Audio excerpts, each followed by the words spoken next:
Well, good morning. Thank you for joining us on this Tuesday. I'm Brandon Hudson. And I'm Amy Lange, and we begin with today marking the 1-year anniversary. 1 year since a gunman opened fire on the campus of Michigan State University. 3 students died, 5 others were hurt in that gunfire, and there are no classes today as the community remembers those young lives lost. Fox News' Dave Kinchin has more.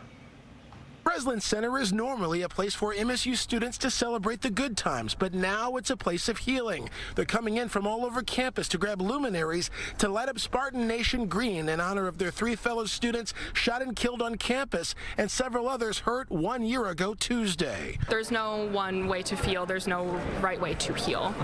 That's something I've definitely realized. It's why Emily, the student body president, and her campus government colleagues put together this event where members of the community can get a luminary, decorate them, and place them outside their home, turning the dark nights green to honor 20-year-old Alex Verner, 19-year-old Ariel Anderson, and 20-year-old Brian Frazier. That some people want to be with others at this point, others want to be completely by themselves, and that's completely okay, and I think it's just really important that we validate that. Berkey Hall is already lit up in Spartan green. It's where Alex and Ariel were killed and several others were hurt. Fox 2 cameras were there as MSU police paid a tribute of their own. There's already a lot of emotion surrounding this week. I think even more will be evident when I see all those luminaries lit.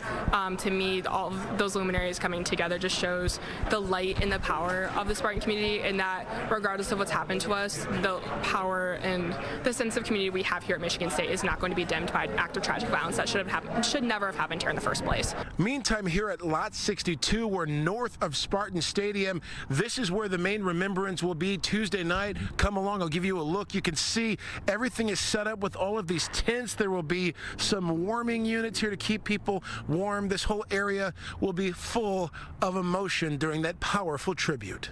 Right now is like the right time to be there for the people you care about, and the only way to get through this is through the people who know what you're going through.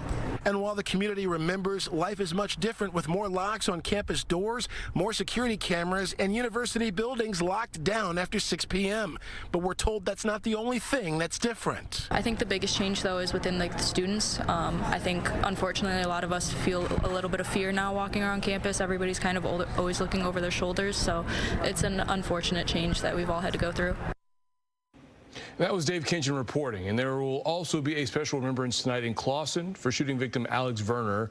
She was a 2020 graduate of Clawson High School. The school district is hosting a vigil at 8 o'clock at the Clawson City Park softball field. Now, anyone attending is encouraged to bring a flashlight to light up the sky for Alex. And this is obviously an incredibly emotional week for everyone at MSU. And remember, you can just find help by just talking to someone. The school is offering help to any student who needs it around the clock. Virtual counseling and psychiatric services. The phone number, you see it on the screen there, 517-355-8270. Again, that is 517-355-8270. And there is someone who will be ready to talk with you 24 hours a day. And the MSU shooting anniversary taking place the same day new gun laws go into effect here in Michigan. They include universal background checks, also safe storage, which requires people with children in their home to use a gun lock or a gun safe. Red flag laws, which could allow the legal system to take a person's guns away if they are deemed a threat to themselves or others. We'll have more on the new gun laws coming up in our next half hour. We're making headlines here in Metro Detroit. One person is hurt and another is reportedly missing. Following a fire in Detroit's Corktown neighborhood, firefighters shut down part of 4th and 10th Streets late last night after the flames tore through the former McCarthy's music venue. Crews tell us a 65-year-old man was inside. He went to the hospital for smoke inhalation. Well, that man told police there was another person who was inside who was still unaccounted for. So far, no word on how this fire started. And the EPA releasing a preliminary report about a recent chemical spill in Warren. Scientists say samples from Bear Creek showed traces of metals and forever chemicals known as PFAS. The cleanup was completed over the weekend. Crews insist there's no immediate threat to residents. Investigators believe the chemicals were released when a water line broke at a former plating shop on Mound Road. Well, despite the outcry, a massive effort to save it, marvelous Marvins Mechanical Museum is being forced to move. Now, last night, the Farmington Hills City Council approved a plan to redevelop the shopping center that the attraction has called home for more than 40 years. The plan includes tearing down the existing building to make way for a Meyer Market and other retailers and restaurants. Many fans are hopeful that the museum, which features historic coin-operated machines and games and other oddities, will remain a part of Farmington Hills. So far, no official plans have been announced. Well, in happier news, it's Fat Tuesday, also known as Mardi Gras and Poochki Day for those of us right here in Metro Detroit. So folks started lining up, as you've seen on our newscast, for several hours. As early as 3 a.m., Fox News' Robin Murdoch is live outside the New Palace Bakery in Hamtramck. Robin, I see you've made some friends. So what have you made any new friends since we last saw you at 9 o'clock? Yeah, we have made lots of friends out here, and I've even gotten to try a Poochki. I had the blueberry blitz, which was inspired by our Lions. I got to say, it was delicious. I could have had several of them. But since we have been out here at the New Palace Bakery here in Hamtramck, we got out here about 4:30 this morning. I got to tell you, the entire line or time, there's pretty much been a line around the corner. Right now, it's about a 2-hour or so wait to get inside to order those Poochkis, but I have not heard a single complaint from anyone out here. In fact, I've only heard the opposite. Oh, this is wonderful. This is really good. Oh my God. It's a Fat Tuesday tradition that is people traveling from all over just to sink their teeth into these sweet treats. It's called the New Palace Bakery, but they certainly aren't new at this. They are pros when it comes to the Poochki.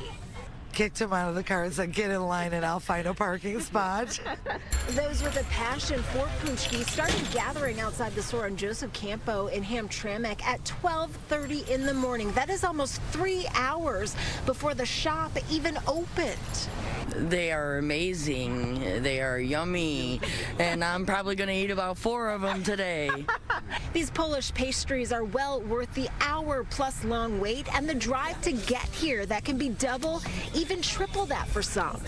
So we've been in Indiana for 30 years now, and there's just nothing. I mean, we don't even have a bakery in Fort Wayne, let alone a Poochki. So they're that good. Which is why customers often come out carrying stacks of them so they can share the gooey goodness with friends, family, and co-workers, and of course, keep a few for themselves.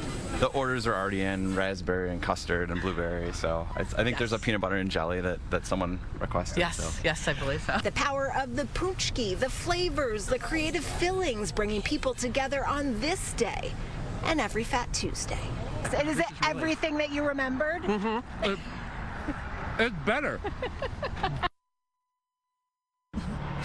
I loved how that guy had all that frosting in his beard. This is a live look right now at the line outside of the New Palace Bakery here in Hamtramck. Earlier this morning, there were a couple of guys who were waiting in line who actually own bars in Taylor as well as Trenton. They come out here and they will buy 40 and 50 dozen Poochkis. And what they end up doing is they use them as buns for their burgers and chicken sandwiches.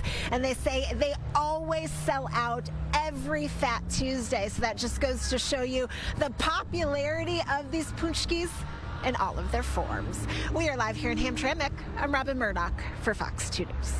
All right, so you've already made us hungry. You shared some great stories out there. I just have one question for you. Can you give us some insight on how New Palace makes these Poochkis?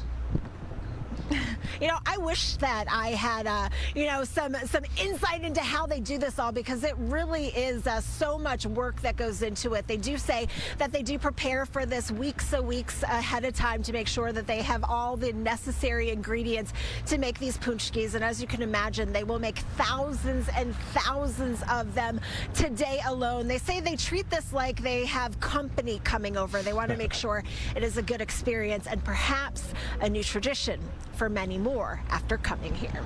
Back to you, Brandon. A lot of ingredients. I'm sure one of the most important ones is love. And Robin, we do appreciate it. Thank you so much. Enjoy your Fat Tuesday. Amy. Well, from Poochkis and Mardi Gras to Valentine's Day, new at 11, and NICU babies are feeling the love this morning as they celebrate Valentine's Day just a little bit early. Take a look at these adorable pictures of the sweeties from the NICUs at DMC Hudson Women's Hospital and DMC Huron Valley Sinai Hospital. We know there's lots of love for these little ones, so happy Valentine's to them.